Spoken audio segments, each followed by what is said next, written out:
proposer à différents intervenants, professionnels des marchés, spécialistes du Forex d'intervenir. Et donc, on va essayer de traiter la plupart des paires de devises majeures. Et puis essayer de voir un petit peu ce qu'on peut envisager sur les marchés également. Donc on a à peu près 1 heure pour le faire, enfin un petit peu moins maintenant puisqu'on a 10 minutes de moins. On va essayer d'être pas trop long. Alors ce qu'on s'est proposé, on s'est mis d'accord, on s'est concerté au lieu de chacun présenter un graphique qui est globalement similaire les uns les autres. Donc on a des graphiques ou vierges ou les graphiques de IG, donc de Alexandre Baradès. Et les autres intervenants vont intervenir directement dessus pour dire s'ils sont d'accord, pas d'accord, ce qu'ils anticipent, s'ils ont des compléments à faire également. Alors d'abord, on va un peu présenter nos différents intervenants. Alors, Alexandre Baradès de IG, spécialiste chez IG de l'ensemble des marchés, CFD, mais également CFD Forex, sur les devises, CFD Actions, etc. Quelque chose à ajouter ? Très bien, ok, on avance parce que comme on est un peu à la bourre et qu'on veut être rapide, on va essayer. Nicolas Chiron, actuellement encore chez CMC Market, spécialiste également. Tous sont des spécialistes des devises, des marchés en général. Et là, c'est uniquement le débat sur les devises également. Ensuite, quelque chose à ajouter, Nicolas ? Non, bonjour à tous, bienvenue pour cette conférence. En fait, vous avez 4 des intervenants qui passent ici depuis 10 ans et on est très ravis de vous retrouver. D'accord, merci. 4 des intervenants pour Nous, on est les 4 analystes de brokers qui sommes on est 5. à tes côtés. Mais on est 5. T'es chez un broker non, mais on est, oui, 4 brokers en plus de moi, c'est ça que tu es d'accord. Ok, très bien. Et toi, bientôt plus cher broker. C'est ça. Ok, tu vas dire, tu le disais la dernière fois, tu pouvais dire alors. Ok, Jérôme Révillier, donc qui intervient pour Active Trade, qui fait des séminaires, qui également a aussi ses propres sociétés, EOL. Bonjour à tous, bienvenue, effectivement, EOL Trading, société de gestion en Suisse également. Et puis je suis ici avec mon partenaire Active Trade avec qui je travaille depuis également 10 ans. Donc très heureux de vous retrouver pour parler un peu Forex. Parfait. Et Vincent Gann d'FXCM, qui est aussi passé par plusieurs sociétés. Tout le monde est un peu passé par plusieurs sociétés précédemment, et donc qui est depuis un bon moment maintenant, depuis 3-4 ans, chez FXCM, et qui intervient sur les marchés régulièrement. Oui, je pense que ça marche normalement. Oui, ça marche. Vas-y. C'est bon, ça marche. Ouais, 4 ans exactement. 4 ans. Voilà, je ne m'étais pas trompé, 3-4 ans. Et donc chez FXCM, et qui intervient régulièrement sur le Forex, qu'on peut retrouver dans des webinaires, qu'on peut retrouver dans les séminaires, qu'on peut retrouver également sur des newsletters. Oui, c'est exactement ça. Et puis, si certains étaient présents ce matin, j'ai déjà pu présenter quelques points de vue sur le Forex. Donc, il y aura de la redite, mais on va débattre avec les arguments d'Alexandre. D'accord, parfait. Alors, on va commencer par le premier chart que Alexandre a. Et donc, je vais te donner la parole, Alexandre. Donc, ça, c'est quoi? EUR-USD.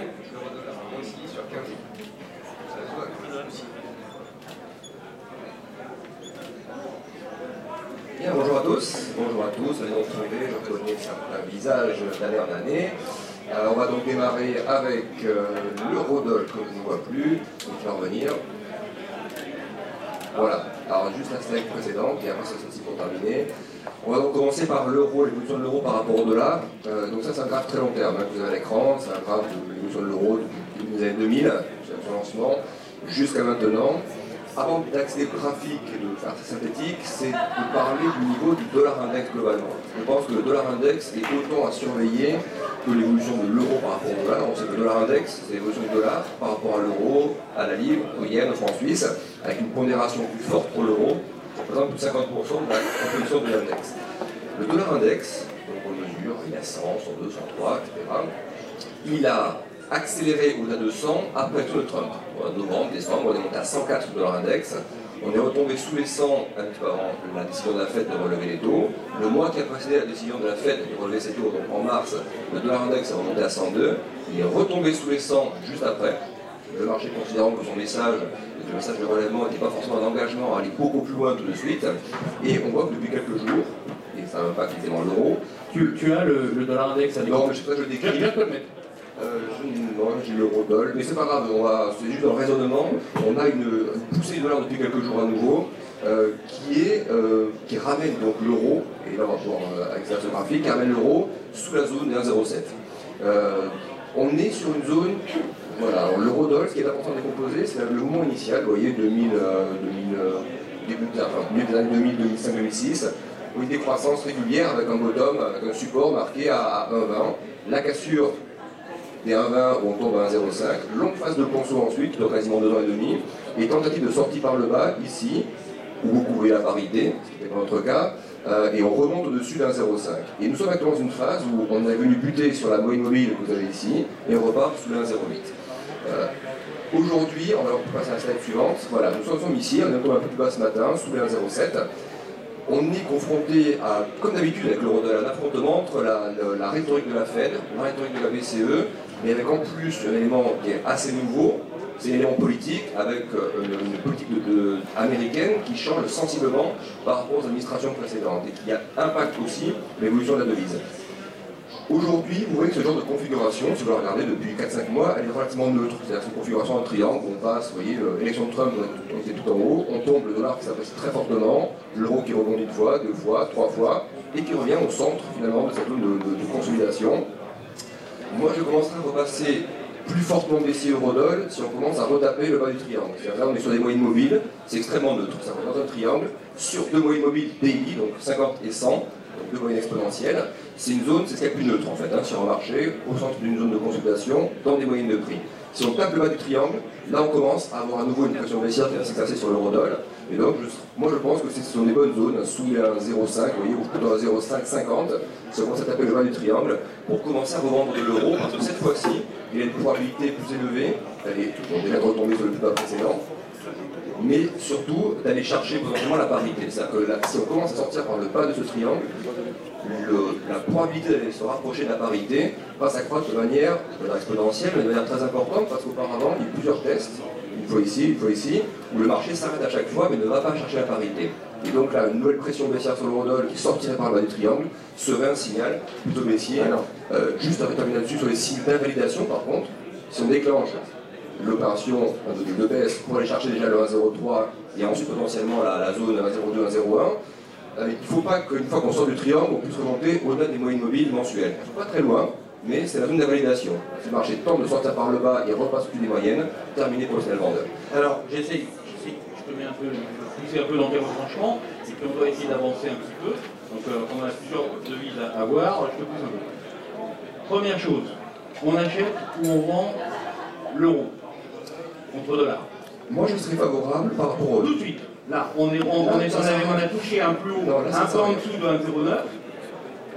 juste à 1,09 et les poètes, et un échange. Alors, c'est pas pourquoi ça sert à rien pour moi. Les 2 jours précédents, les 3 jours précédents, dans les séances qu'on fait tous les jours, le market taille, on proposait des signaux baissiers depuis 3 jours. Là, on est tombé dans les moyennes de prix, donc on attend de voir comment le marché se comporte sur les moyennes de prix.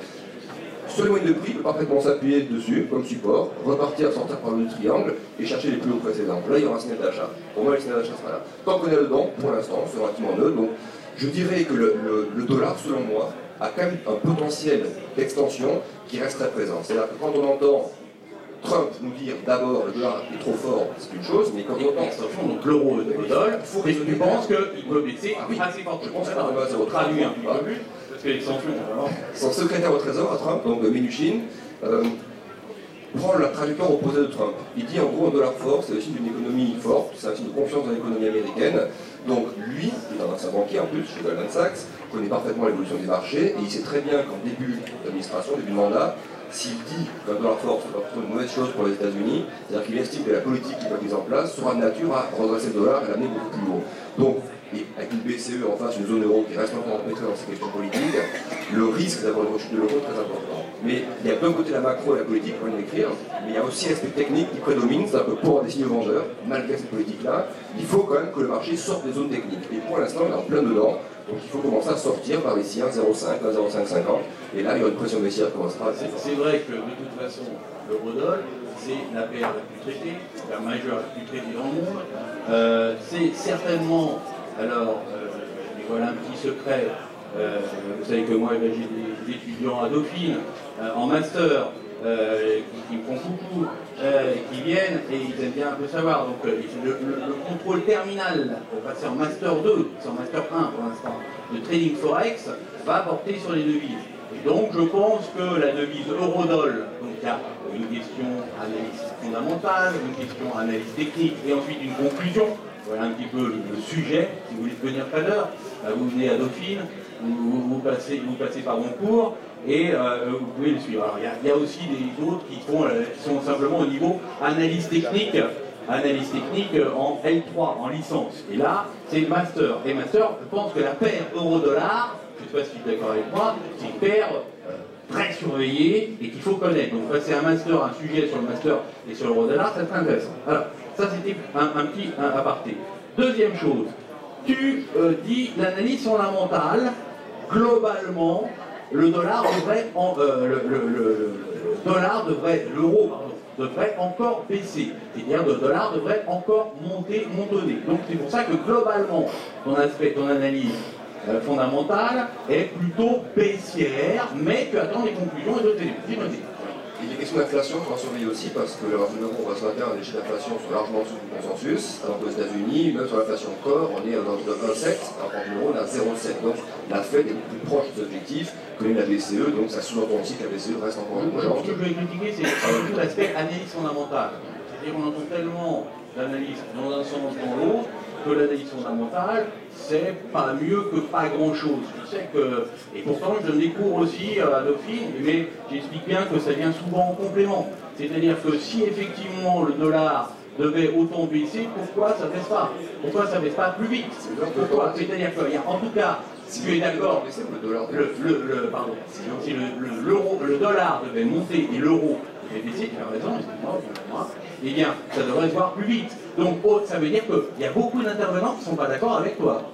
Actuellement, le marché n'est pas d'accord avec toi, puisqu'on n'est pas si haut. Oui, mais attention, là, je raisonne maintenant. Moi, vous me posiez, j'aurais fait la conférence ici, on était bullish pour chercher où l'expérience, tout à fait. Mais tu es d'accord, tu es d'accord, tu es d'accord. Trading, tu es d'accord, comme tous les analystes fondamentaux, tu es d'accord que tu t'avances énormément. Parce que le marché ne dit pas ça pour l'instant. Pour l'instant. Mais on est d'accord. C'est ce que je veux dire. Donc c'est pour ça que, dans ce que je veux dire, c'est que la grosse différence, c'est de montrer la différence entre analyse technique et analyse fondamentale. L'analyse technique, lui, il ne faut pas faire de la littérature, il ne faut pas faire de la poésie. Ils vont vous dire qu'est-ce qui se passe. Actuellement, il y a une tentative, effectivement, de hausse qui semble être rejetée. Il n'y a pas vraiment un triangle, parce qu'a priori, on est revenu, et normalement, il est invalidé. Et a priori, s'il descendait, ce ne serait pas vraiment un triangle. Donc pour l'instant, je serais un peu d'avis que ça va monter un peu plus haut, mais je pourrais avancer. Alors, si Nicolas veut venir... il s'emmerde, il est ouvert. Donc on va... Messieurs, dames, bonjour. Alors, faut-il, oui ou non, s'intéresser à la paire euro-dollar? Réponse, non. La paire euro-dollar est extrêmement tradée. Il y a énormément de gens qui tradent l'euro-dollar et donc l'euro-dollar est une paire complexe. Vous avez beaucoup parlé de l'analyse fondamentale. Quelle est l'analyse fondamentale sur l'euro-dollar? Elle est très simple. On a une politique monétaire de hausse de taux aux États-Unis, ce qui soutient la monnaie américaine. Malgré tout, vous pouvez constater que quand les États-Unis montent leur taux, le dollar ne monte pas. Parallèlement, nous avons une politique monétaire de la BCE qui est pour l'instant d'avoir un plan de soutien, un quantitative easing qui est théoriquement pèse sur sa monnaie, mais on a noté ces dernières semaines qu'elle ne baissait plus puisque la BCE parle maintenant d'un ralentissement de son tapering. Donc même si on a une banque centrale qui fait du QE et l'autre qui monte ses taux, la logique voudrait que le dollar monte et que l'euro baisse, mais ce n'est pas le cas. Ces forces s'annulent. Maintenant, nous allons passer à la situation graphique. Et étant donné que nous nous retrouvons sur ce salon tous les 6 mois, entre analyse technique et trading, nous allons faire non pas du court terme, mais du moyen-long terme.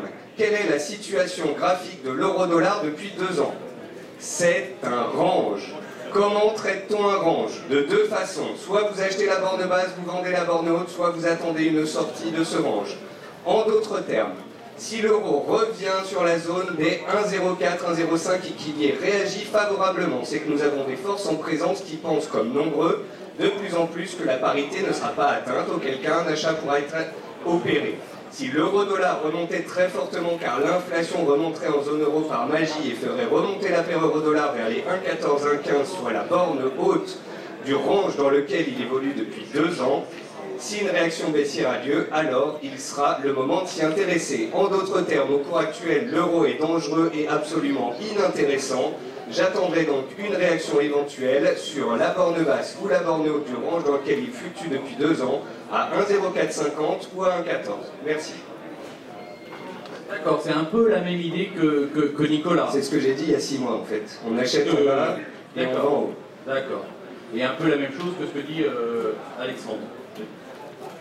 Mais plus vite. Bon, il va y avoir de moins en moins de choses à dire, hein, parce que mes collègues ont déjà pas mal balayé le sujet. Enfin, essaye plutôt de critiquer dans le sens positif du terme. Qu'est-ce que tu penses qui n'ont pas ajouté et qui peut-être complémentent? Globalement, tu es d'accord avec eux. Personnellement, moi j'aurais des choses à dire. Mais sur le fait,